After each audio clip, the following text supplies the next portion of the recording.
I'm gonna to tell you how to use a Canon 7D digital DSLR. It's very easy if you understand three concepts of how a camera works. Let's get started. On the top, you can change the camera mode with the mode dial. You can select automatic mode or different manual modes. Here is an important wheel that will allow you to adjust some specific values. On the back, you can switch to video mode and start recording. By putting the camera into video mode, the image is displayed on the screen and you can take pictures. By the way, you can turn the small screen on with its button on the right. The button on the left allows you to go to the menu, see capture photos or delete an image. This button allows you to zoom in and out on pictures.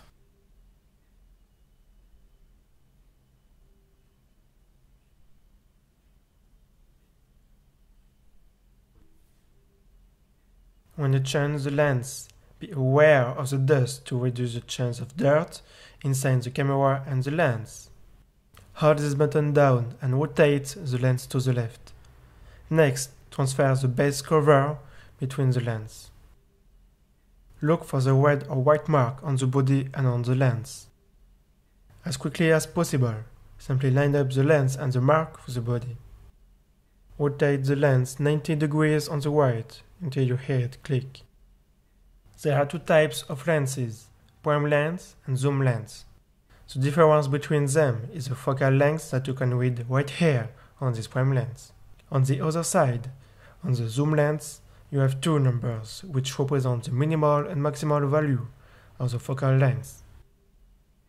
You can also read the aperture range right here. By flipping the switch on the side of the lens, you can change the focus mode, manual focus or automatic focus. In automatic mode, the focus is made by the camera, whereas in manual mode, you focus by using the focus ring.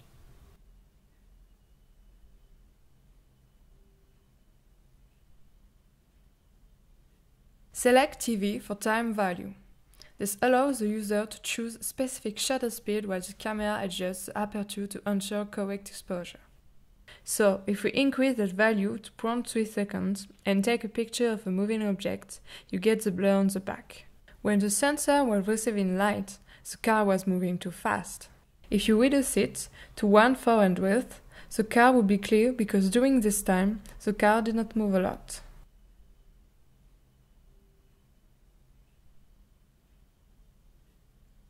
Now select the mode AV for aperture value to have control over the aperture. If we select this preset and show this figurine, we have this. You can see the blur on the background. If we change the aperture control to a higher value, the background is less blurred. So you can adjust the focus as you want to have the first, the second, and the third figurine clear and sharp.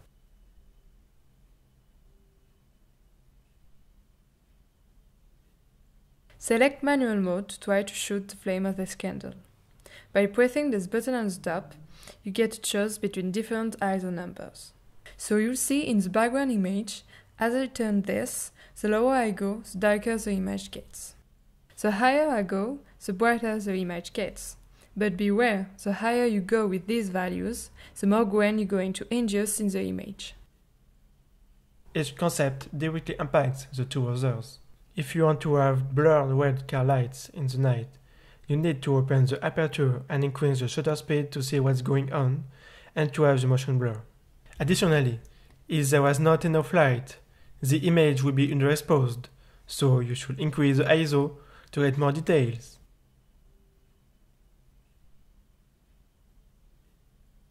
The last thing is the white balance. This option is very important for objects which appear white in reality and are rendered white in your photo. We can take a picture of a white piece of paper and display it on the menu to set the white balance.